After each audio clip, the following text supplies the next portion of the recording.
What is going on, everybody? Good to see you. Welcome back to the channel. Thanks for clicking on the video. Thanks for taking some time to share a few minutes of your day with me. I really appreciate it. If this is your first time here, what's up? My name's Greg. This is my channel. This is Hook Life. This is not my channel. This is our channel because that's what we do here. We live, we eat, we sleep, we breathe fishing, and we share everything that we do because it's all about the community and rising each other up and becoming better anglers. But what I'm here talking to you guys about today is two things: travel and fishing. Now, if you guys have been part of the community for a while, then maybe a year or two ago, you saw me do a video about the 6 Cents travel rod.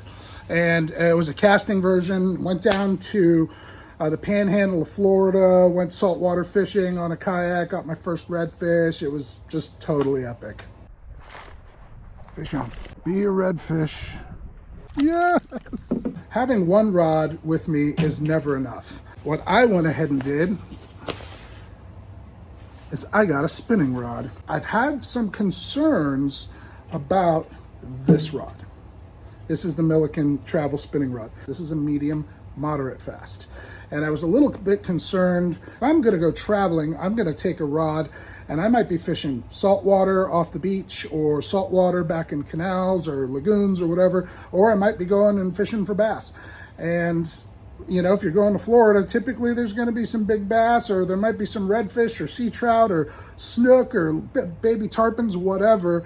Was this rod gonna have enough backbone to set the hook on a snook or on a redfish or on a sea trout or on a big bass in the state of Florida?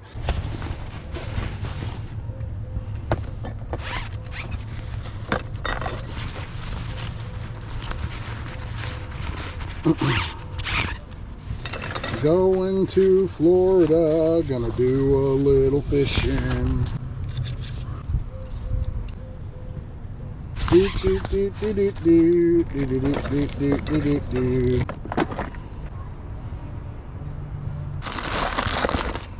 Might have to fight some ducks.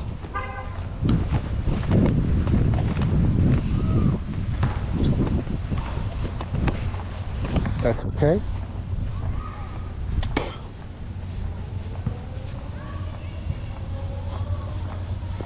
Little county park. Got zero expectations on catching any fish, but I just want to get out on the water. That's it. That's all I want. Want to throw some lures for some fish, set a hook, stretch a line.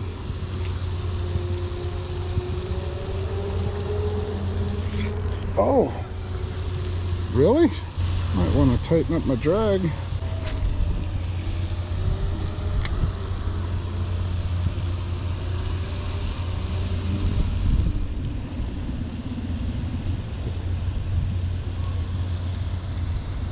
No, I'm getting hung up on something.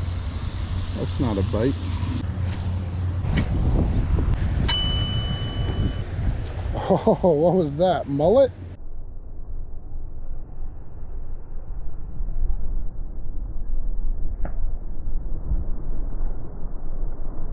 I don't know what that is. I thought this was freshwater. This might not be freshwater. I would have swore to God that this was freshwater if you asked me.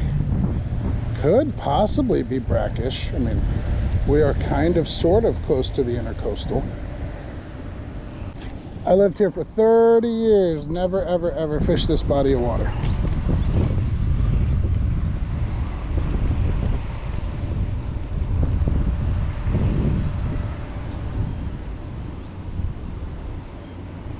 Not even sure if there's a bass in here. Oh, that is a fish. That is a bass. As I say that, not even sure if there's a bass in here. A nice bass inhales this swim bait. Yes, buddy. That is a nice fish. Yes, buddy. Come here. Come here, you. Come here, you. Woo-hoo-hoo. Just in case there's any gators in here, I gotta get up out of here. Think he wanted that swim bait? Yeah, buddy. Think he wanted that? I think he wanted that. Where's my phone? Oh.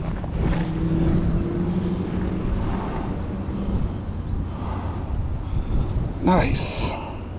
He hit that Largo shad with some force. It's a largemouth bass. It's a nice one. Look at this thing. Yeah. Do you allow the people to fish it? Yeah. All right, buddy. Swim off. I have a fishing boat, I know.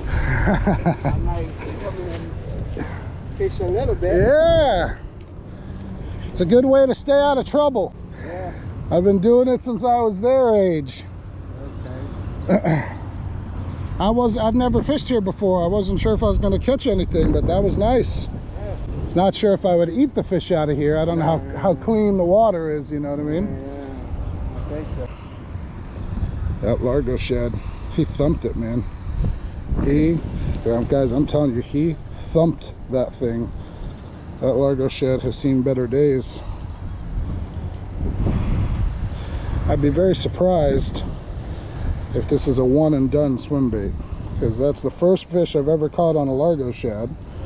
That's the very first fish I've ever caught on this 6 cents spinning travel rod. I was planning on taking it to the beach and fishing for like snook and stuff off the beach. I was wondering how it would handle a fish.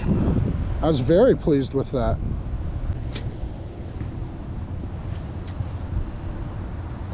Just throwing this on like a maybe a 1/4 ounce Z-Man swim bait head. It's got an extra strong shank hook on it, so I know that this rod and this 15-pound braid will penetrate their jaw. That gives me hope for, you know, snook and jacks and stuff in the surf. This is all I'm throwing. Reminds me of an Arkansas Shiner, which is one of my go-to colors when I lived here for like sluggos and soft jerk baits. So yeah, as you guys can see, this guy held up just fine. And man, I wish, I don't know if the video even shows it, guys, but that was a bomb cast. That jig head is not a light wire hook. That was a redfish jig head. It's like a 1X or a 2X hook. And that he hit almost on the end of that cast. I set the hook, 15-pound braid, 10-pound leader. This rod put that hook point through that fish's mouth, no problem. I have supreme confidence that this would work just fine fishing for bass in Florida, or walking the surf and trying to catch snook or redfish or bluefish or baby tarpon on any of the beaches anywhere around. Really, really impressed with it. The rod itself is the 6 cents Milliken series travel rod. It is a 610 medium, 610?